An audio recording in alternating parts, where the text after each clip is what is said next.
Le attività condotte nel 2022 dal Comando Carabinieri Tutela Patrimonio Culturale in Sicilia hanno visto impegnati i militari del nucleo di Palermo,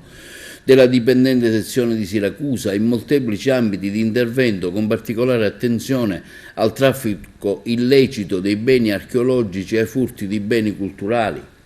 Nel 2022 il contrasto al traffico illecito dei beni archeologici ha registrato importanti successi che hanno permesso il recupero di oltre 900 reperti archeologici.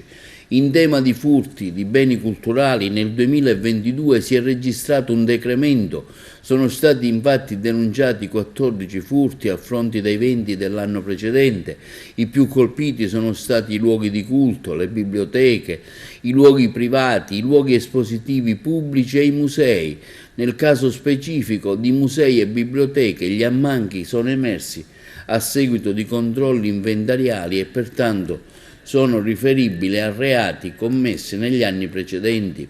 La strategia di intervento del nucleo si è articolata attraverso due direttrici fondamentali: l'attività di prevenzione rappresentata dalle molteplici attività ispettive e l'azione di contrasto sviluppata attraverso le indagini di polizia giudiziaria. Nel corso dell'anno 22 l'attività di prevenzione ha certificato l'esecuzione di 456 controlli finalizzati alla sicurezza dei luoghi di cultura come i musei, gli archivi, le biblioteche, le aree archeologiche e quelle tutelate da vincoli paesaggistici.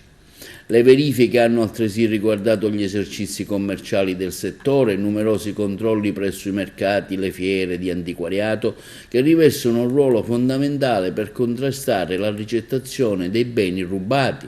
I dati acquisiti vengono successivamente incrociati con quelli presenti nella banca dati dei beni culturali illecitamente sottratti, gestita dal Comando Carabinieri Tutela Patrimonio Culturale, la più grande banca dati di opere d'arte rubate al mondo. Altrettanta incisiva è stata anche l'azione di contrasto svolta attraverso indagini di polizia giudiziaria, di iniziativa o su delega delle attività giudiziarie finalizzate al recupero dei beni culturali trafugati e all'individuazione dei sodalizi criminali. Nel 2022 sono state arrestate 2 persone, 50 deferite in stato di libertà, sono stati sequestrati beni culturali illecitamente sottratti per oltre 7 milioni di euro con l'esecuzione di 40 perquisizioni. I beni recuperati sono stati consegnati ai musei, chiese e sovrintendenze competenti per territorio allo scopo di garantirne la pubblica fruizione. Tra i risultati conseguiti vediamo quelli che hanno interessato la nostra città, come quello del corso del 22, il Nucleo Carabinieri Tutela Patrimonio Culturale di Palermo ha restituito alla Biblioteca Lucchesiana di Agrigento 3 preziosissimi manoscritti, uno di Sallustio, miniato su pergamena